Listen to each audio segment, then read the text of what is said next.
welcome to my channel. My name is Jen, and today I'm going to be bringing you my April TBR. Now, I haven't been in front of the camera in a while. I actually don't know that I've really done anything since my last TBR video. It's been pretty chaotic, a pretty not great mental health month for me, but I am feeling a little bit more rejuvenated. I think because the weather's getting nicer, the sun's out a little bit more, it's a little warmer. Maybe coming out of whatever has been going on, but I'm very excited because in April there's a lot of things going on.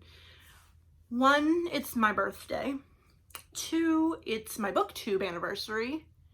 And 3, maybe more importantly, it's Realmathon.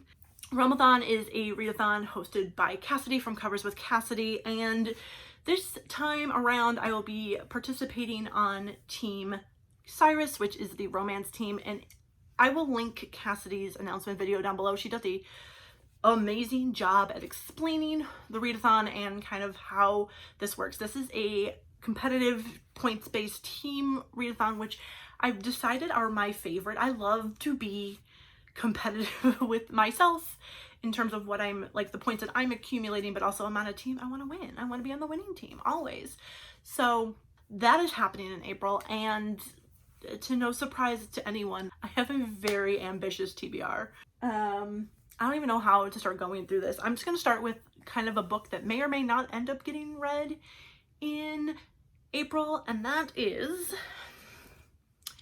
Before They Were Hanged by Joe Abercrombie. This is book 2 in the First Lot trilogy, and I think we're supposed to have this read by the end of April for the catch-up book club.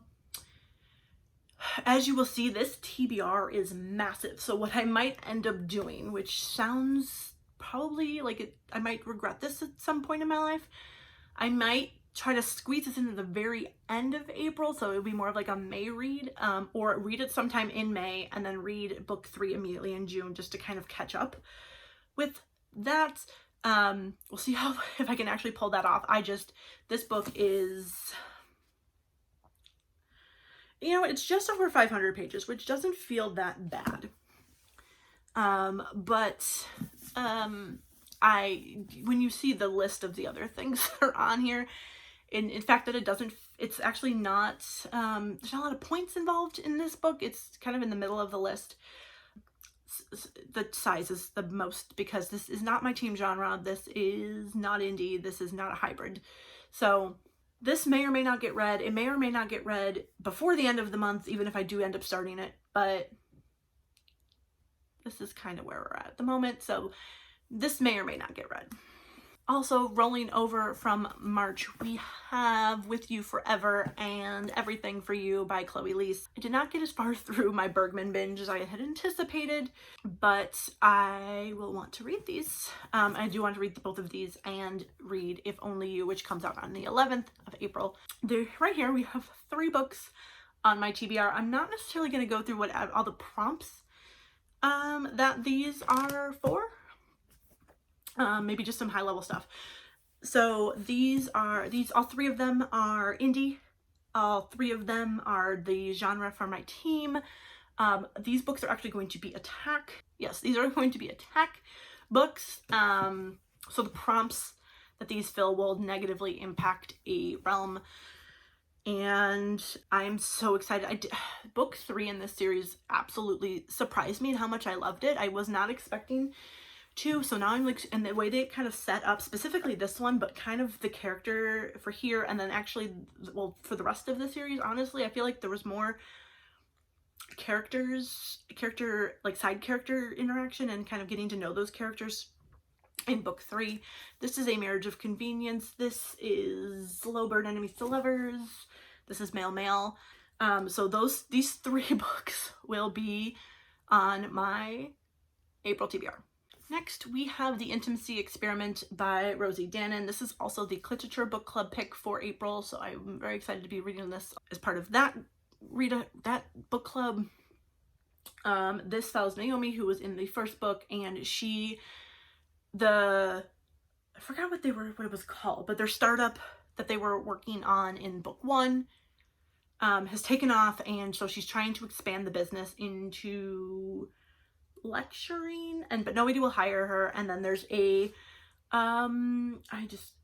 he's the city's house bachelor, but he's also a rabbi for a synagogue, and he's also low on funds. So the two of them create like their own new kind of course seminar thing to earn money, and in the process they fall in love with each other. So super excited for this. I did mean to read this last year. I reread The Roommate in like anticipation to get myself ready for this, but I never actually got around to it. So I'm very excited that the Literature Book Club picked this, and now I have the motivation that I need to get it done. This is a book from the genre, my team genre. This is a book from my team genre, but it's not indie, it's not hybrid, but it is a positive points book. Next, we have A Shadow in the Ember by Jennifer L. Armentrout. This is the first book in the spin-off series from the Blood and Ash series that follows Poppy. This is the story of the first maiden and the god Nyktos, who is the god of life and death. And I enjoyed this. This had it echoed a lot, and probably not necessarily always in a positive way, the first book, or the other series, but I am excited to reread this as part of the From Blood and Ash read along that I'm thoroughly surprised that I'm still keeping up with. This is the last book that I have to reread. After this, the books will be the first time I'll be reading them, which I'm so excited about because I'm gonna catch up on these. This is actually the book on my TBR that will give me the most positive points. It's massive, it's indie, it's a hybrid genre because it's fantasy romance, and it is because it is a romance, it is the genre of my team. I'm gonna forget. Anyway, that is this book, and I am super excited to read this. It is massive, but because this is the highest points earner, I definitely will make sure that I will get to this and not wait till last minute like I do with all the other books in this series. Next, we also have the second highest points earner on this list, and that is Her Soul to Take by Harley LaRue. I don't know a ton about this. I do know that this is Becca from Back in the Book's favorite book, and on that list, and you can get some points for that. It is hybrid because it's paranormal or fantasy, one of the others, fantasy or paranormal. I think he's a demon. I don't know a ton about this. I know he's a demon, there's a cult. That's all I know. It's indie, it's hybrid, it's team genre. So I don't know a ton about this. The font on here is much larger than I was expecting it to be. But so I'm super excited to just check this out. This has been on my TBR and on my radar for a while, so I'm really glad that I can get around to reading it. And then we have a series of books that will also complete a series for me, which I'm very excited about, and that is Twisted Games, Twisted Hate, and Twisted Lies by Anna Huang. These are the rest of the books in the Twisted series. I read Twisted Love late last year and really enjoyed it. These are contemporary, but they're a little bit dark. There's like I don't want to call it a suspense edge to it, but there's a bit of a dark elements to them. This one is bodyguard to the princess, and I think it's age gap. This is enemies to lovers and sister's best friend, best friend's brother, that type of situation. And I don't actually know a single clue about what this one is about. I don't know what this is about, but I don't care. So I'm really excited. I really fell in love with Anna Huang's writing and really kind of just trying to catch up on her backlist so that I can have read all of it because it was really good. I really am enjoying reading from her. So those are that. These are indie and team genre. They are not hybrid, but this one's like over 550, it's like about 550 pages. So definitely some points for pages on these, and I'm super excited to finish this series off. And then for Peace Talks, I've debated whether or not I was going to put this in this video, but I'm going to do it anyway because let's just expose my crazy. So for Peace Talks, I've decided to go a little nuts, and I'm going to attempt to read 9 books in 48 hours. I don't know if I'm going to pull this off, but let me show you why I think I might. So the first 4 books that I'm going to read are the reread of the Heartstopper graphic novels. I have not read these in about a year. I think I read them right around the time the TV show came out last year, which is approaching the 1-year anniversary. And I can probably get through all 4 of these in a couple of hours tops. So if you for some reason do not know, Heartstopper is a graphic novel series by Alice Oseman that follows Nick and Charlie, two boys who meet at school and become best friends, and then they fall in love. And it's one of my absolute favorite things in the entire world. These two have my heart. I believe the webcomic is also maybe coming back a little bit in April. So I'm gonna get back on the Heartstopper train and be super hyped about all of the things, and I will be happy. So we're gonna try to read all 4 of those. I'm also going to be reading Love at First Sight. This is by Cara Bastone. This is one of those Audible original, or Audible First, I don't know what they are. I think they're originals, because what they are is they are full cast audiobooks that have, anytime there's dialogue, it is dialogue between 2 narrators. It's very full experience. There's background noises and sound effects and all that other stuff. I have absolutely adored the other books like this from Cara Bastone that I read, and I was so excited to see that she had a new one out. And what better time to read a very quick novella than during Peace Talks.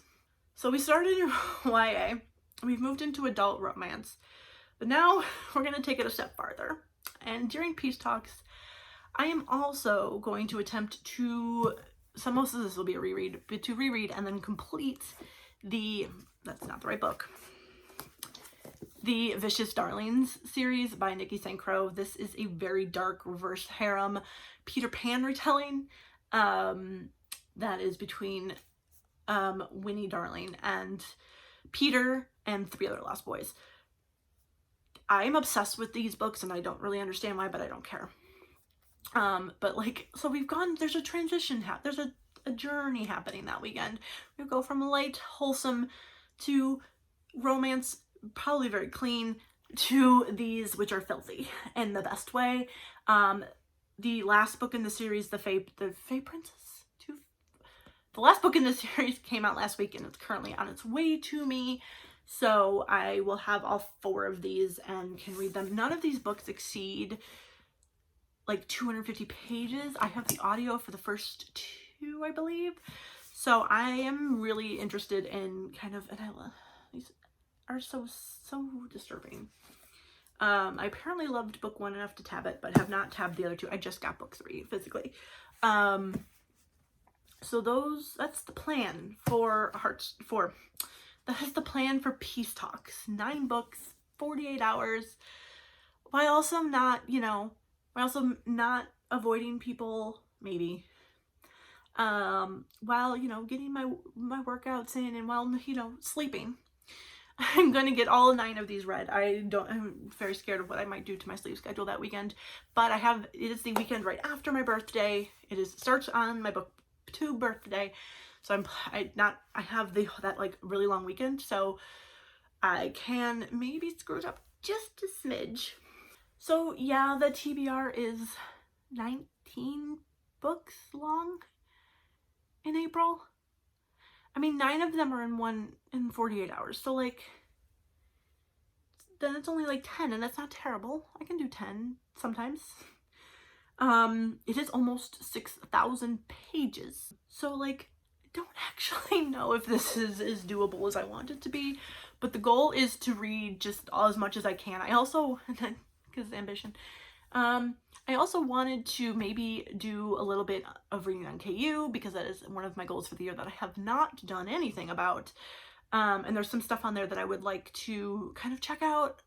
But, on top of the fact that I was supposed to read from KU, I need to read from my shelf, and like 50% of this is new reads. That's coming in another video, that doing too much rereading, and need to get around to reading the books that I have not yet read that are on these shelves behind me. It's ambitious, but I'm so excited. I'm just ready to have a good time. That's just my real goal, is to have a good time, to read as much as I can, to win both for myself and for the team. I don't know. This may completely change. This whole thing, I don't know. I'm just ready to have a good time. I'm so excited for April for so many different reasons. This being one of them. Like I mentioned, my birthday, my booktube anniversary, the weather's getting warmer. Life will just hopefully resume back to normal. I can hopefully will be bringing you more content in April.